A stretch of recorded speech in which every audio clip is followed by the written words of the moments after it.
Eleições Municipais 2024.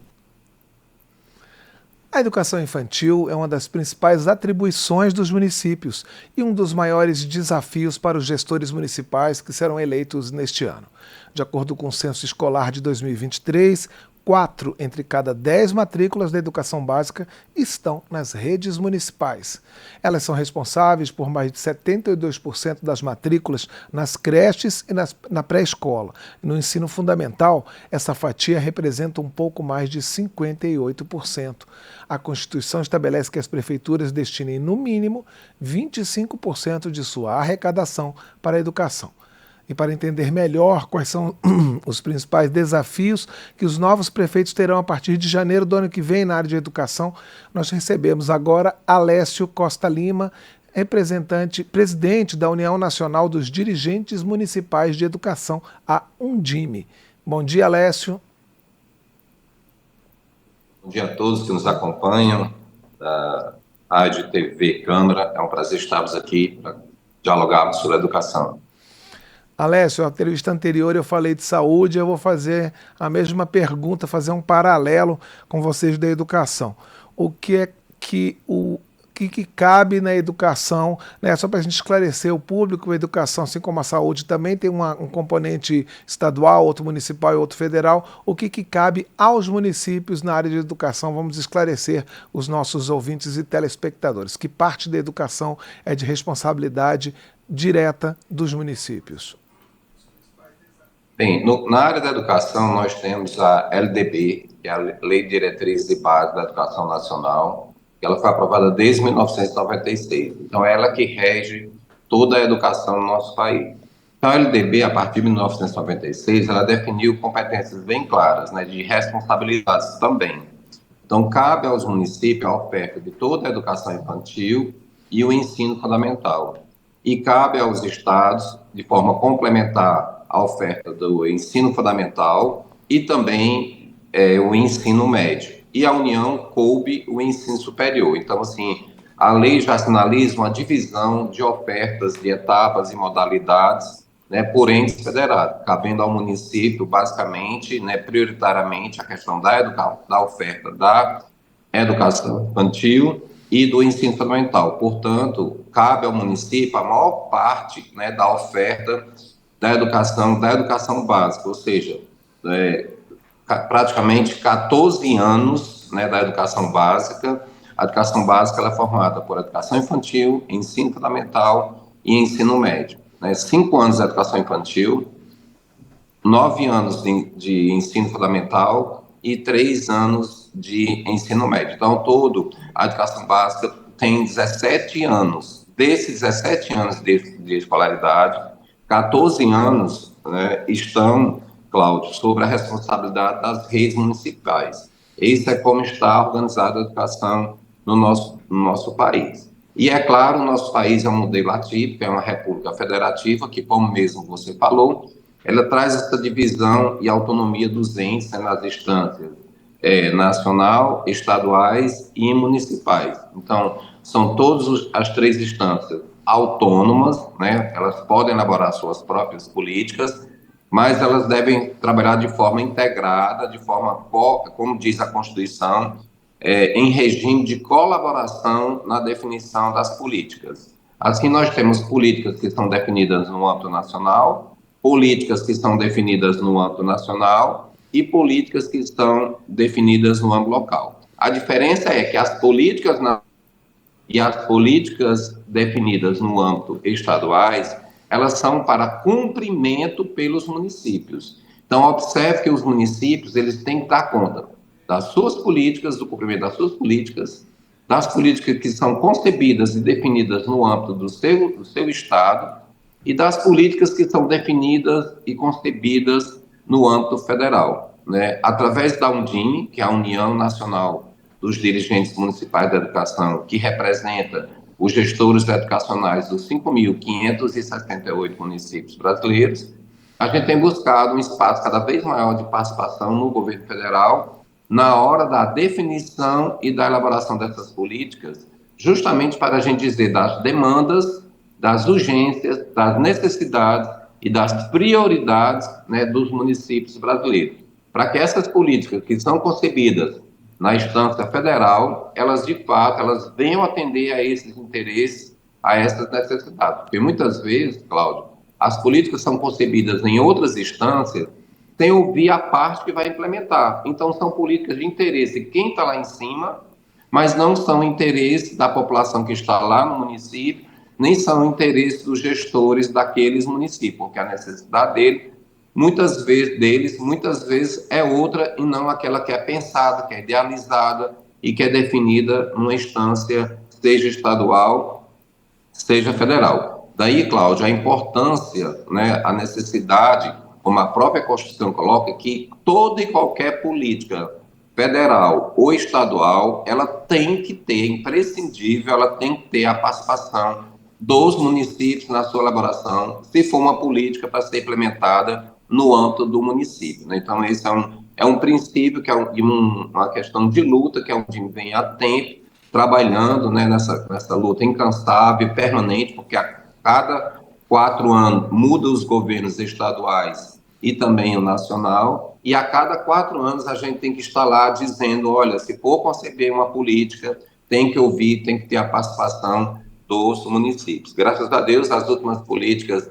elas têm escutado, né, assim, de fato, as demandas. Hoje, o governo federal, ele tem basicamente, na área da educação básica, algumas políticas que a gente considera como se fossem os carros-chefes na área da educação, do Ministério da Educação, que é a primeira e a maior, essa questão do compromisso nacional criança alfabetizada, que este atual governo do presidente Lula, que tem à frente na área da educação o ministro Camilo Santana, elegeu como prioridade número 1 a questão da alfabetização das crianças na idade certa, né, idealizou essa política. De fato, ela é uma política, mas ela também é um grande pacto nacional pela alfabetização das crianças, né? Então, essa política hoje, para que ela consiga chegar a todos os municípios, foi uma rede, né, que é chamada a RENALFA. Então, essa rede nacional de alfabetização, com a participação de equipes técnicas do Ministério, na instância central, equipes técnicas na instância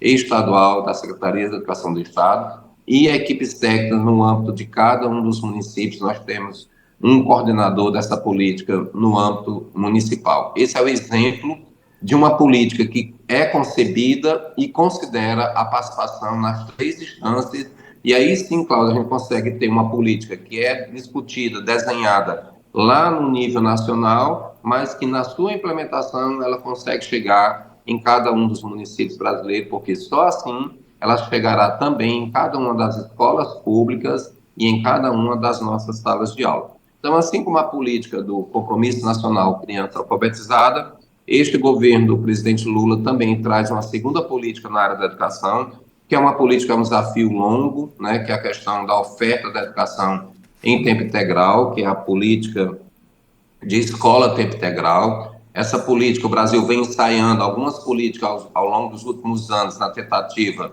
de aumentar, né, o tempo das nossas crianças nas escolas. É importante dizer, Cláudio, que o Brasil é um dos poucos países do mundo, se não um único, onde a educação escolar só tem apenas 4 horas. Só existe a educação parcial aqui no Brasil. Quando a gente vai para fora, participar de alguma reunião técnica com outros governos, com outros equipes de outros países, quando a gente fala da educação parcial, eles nem conseguem entender o que é educação parcial. Então, no mundo inteiro, a educação já dá de forma integral e em tempo integral. E aqui no Brasil, a gente ainda está patinando para garantir o direito ao acesso à educação ainda parcial. Então, assim, gradativamente, né, o Plano Nacional da Educação trouxe essa meta de nós ofertarmos a educação em tempo integral até o ano de 2024 em pelo menos 50% das escolas do nosso país, né, para atender essa política, que ela não seria cumprida, seria mais uma das metas que nesses 10 anos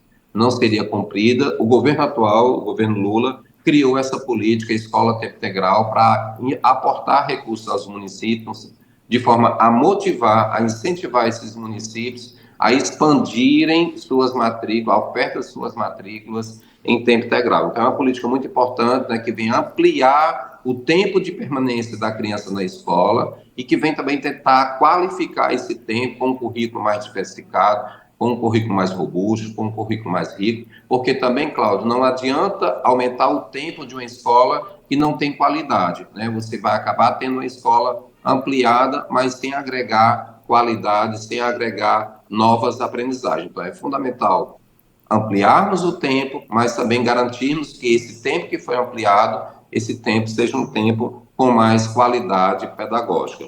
A terceira política do governo federal atual, que é a política também de escolas conectadas, né? Essa política é importante, que é uma dívida, né? O Brasil está bastante atrasado em relação a outras potências mundiais, né? Porque no Brasil, hoje, grande parte das escolas ainda não tem acesso à internet, elas não são conectadas, e mesmo, Cláudio, aquelas que são conectadas, a qualidade da internet é muito ruim e insuficiente para uma instituição escolar, ou seja, ela não permite que professores e estudantes naveguem e façam uso das redes sociais, da internet, né, como fonte de pesquisa, né, de forma adequada, porque a sua velocidade, a sua qualidade não permite essa navegação de uso da internet, nem se como fonte de pesquisa, né? Então, assim, essa é uma grande lacuna, é um enorme desafio que o Brasil tem. O Brasil tem esse programa do PUST, que pressupõe na área de comunicação que transcende ao Ministério da Educação, uma gama de recursos que eram para ser obrigatoriamente aportado na perspectiva de levar conectividade a todas as escolas do país, mas esse programa ele vem sendo implementado assim de forma muito lenta, né? A gente praticamente não está conseguindo ver chegar esses investimentos nas escolas no que tange a ampliar a sua conectividade. Então, esse programa ele é muito importante, né? Ele vem dar uma acelerada, né, nessa questão que nós estamos bastante atrasados e nós precisamos ampliar cada vez mais o número de escolas com acesso à internet. Além dessas três políticas, tem uma que foi lançada recentemente, que é a Política Nacional de Equidade e Educação para as Relações Étnico-Raciais e Educação Escolar Quilombola. Essa política ela é importantíssima porque é uma política que vem justamente garantir uma questão de equidade no tocante à questão racial, e é fundamental porque a gente percebe que o nosso Brasil ele é marcado por essa profunda desigualdade educacional, né? Nós temos esse Brasil dividido em 5 regiões, em 26 estados, um Distrito Federal, 5.568 municípios, cada um deles com uma realidade socioeconômica bastante diferenciada, né? Nosso país é rico em cultura, é rico em diversidade, mas infelizmente tem uma diversidade enorme socioeconômica, ou seja, nós temos municípios, né, situação econômica bastante crítica, com população em situação de vulnerabilidade bastante elevado, o percentual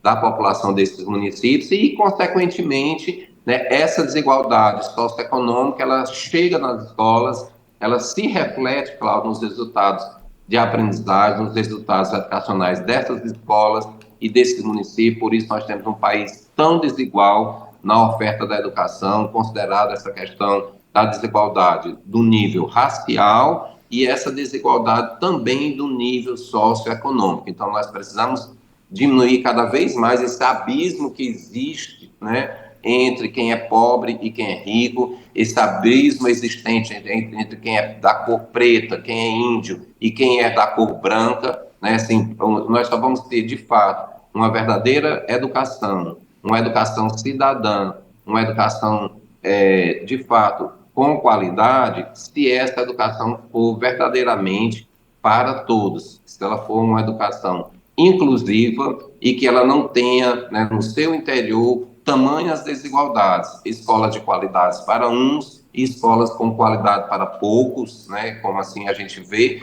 em algumas redes, né, no país inteiro, aliás, em todas as redes educacionais, no país inteiro, claro, nós temos mais ou menos, né, de forma acentuada, essa questão da desigualdade instalada dentro da própria rede, da própria escola e dentro da própria sala de aula, né? As salas de aula, elas trazem, né, esse retrato do Brasil, essa população tão heterogênea do ponto de vista socioeconômico, e isso impacta diretamente nos resultados de aprendizagem, fazendo com que algumas crianças e adolescentes consigam aprender aquilo que deveria aprender no seu tempo correto, e outras crianças na mesma condição que ficam à margem desse processo de ensino-aprendizagem. Daí, Cláudio, a importância fundamental de termos à frente da gestão educacional de cada município gestores educacionais, secretários municipais da educação, que nós da Undime chamamos dirigentes municipais da educação, dada a relevância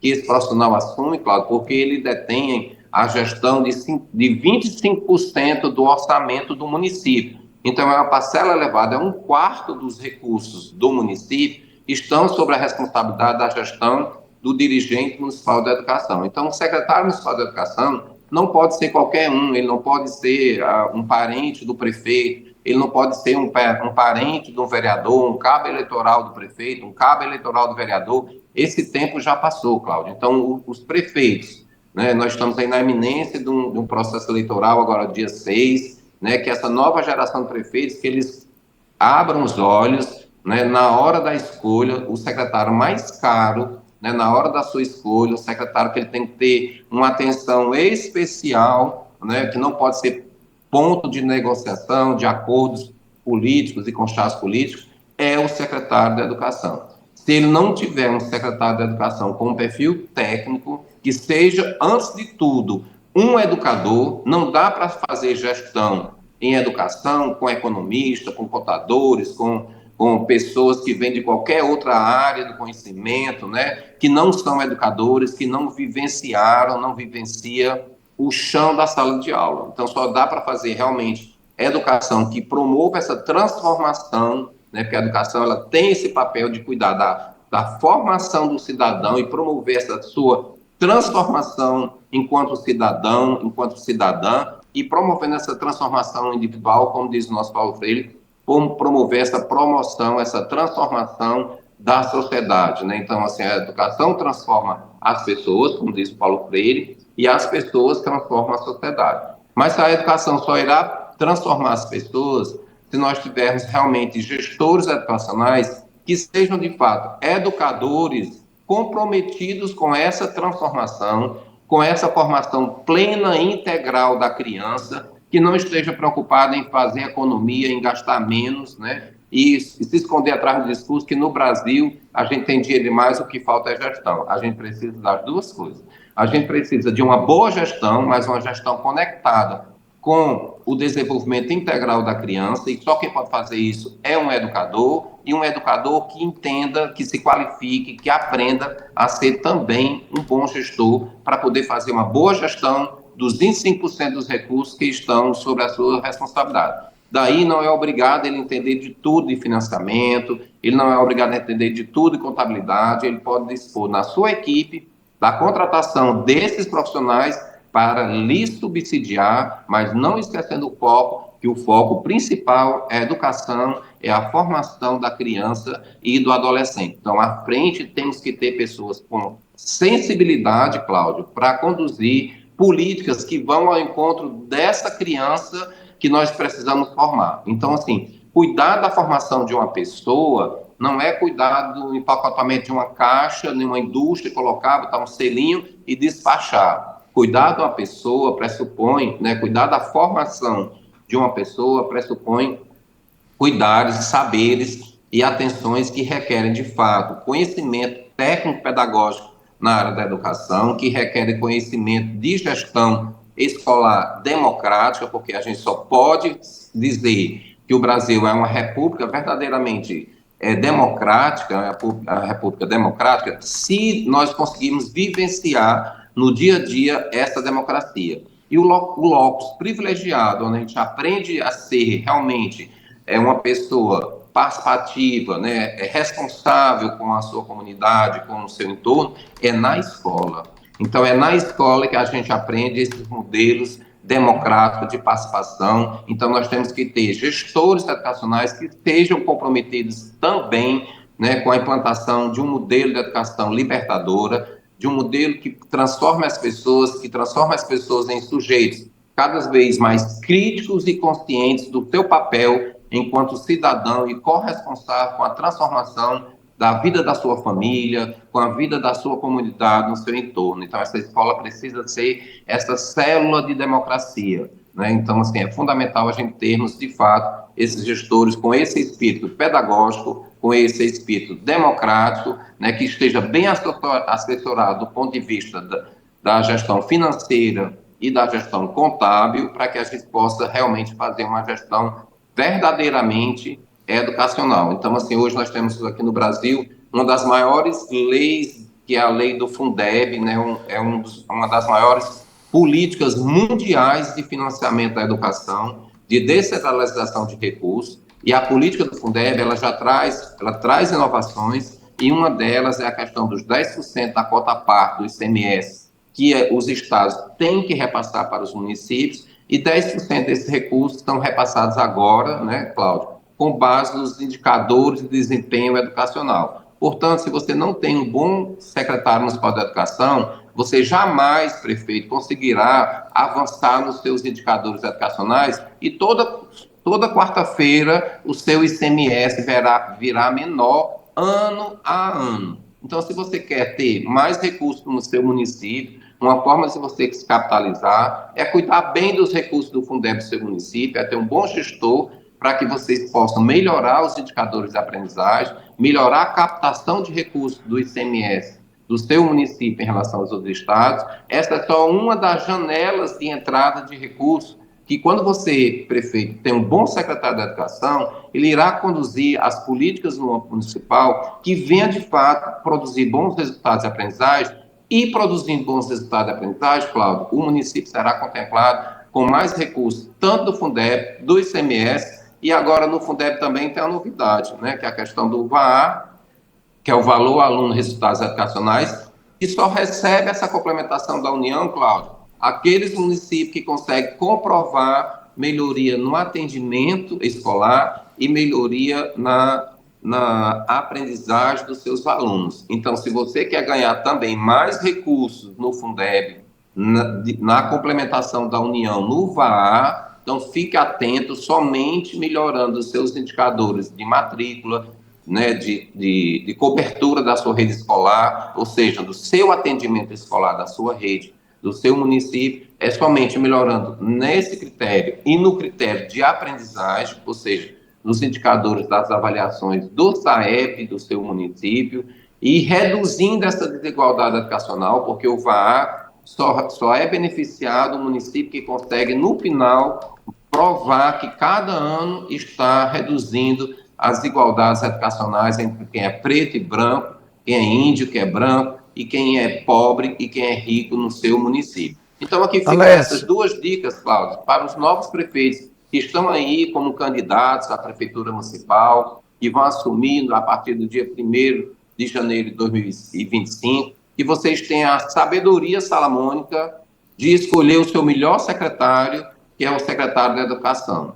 Vá atrás, procure orientações, procure dicas, veja quem são os bons profissionais que reúnem essas condições e escolha um bom secretário que seja um educador por excelência. Primeiro ponto, ele tem que ser um educador de referência, reconhecido pelos seus colegas professores, para ele entrar já com essa moral, com essa liderança, com essa experiência de educador. Então, esse é o primeiro ponto, e que seja dada autonomia para que ele possa montar uma boa equipe, né, pedagógica, uma boa equipe de gestão, uma boa equipe de técnicos na área de financiamento e na área de contabilidade, porque é fundamental um secretário da educação estar bem assessorado nessa parte contábil e nessa parte financeira, porque, afinal de contas, prefeito, são 25% do orçamento do seu município, e sozinho ter um bom assessor na área de financiamento da educação e um bom contador,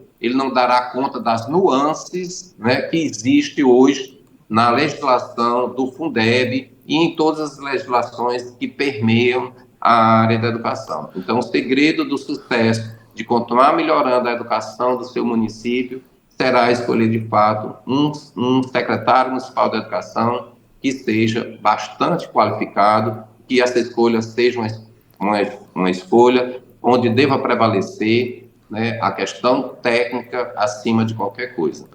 Alessio Costa Lima, da União Nacional dos Dirigentes Municipais de Educação, muito obrigado pela sua participação aqui no painel eletrônico. Obrigado pelos seus esclarecimentos a respeito das prioridades para os próximos prefeitos e vereadores. Muito obrigado, Cláudio Ferreira. A gente coloca à disposição sempre. Um abraço a todos que nos acompanham.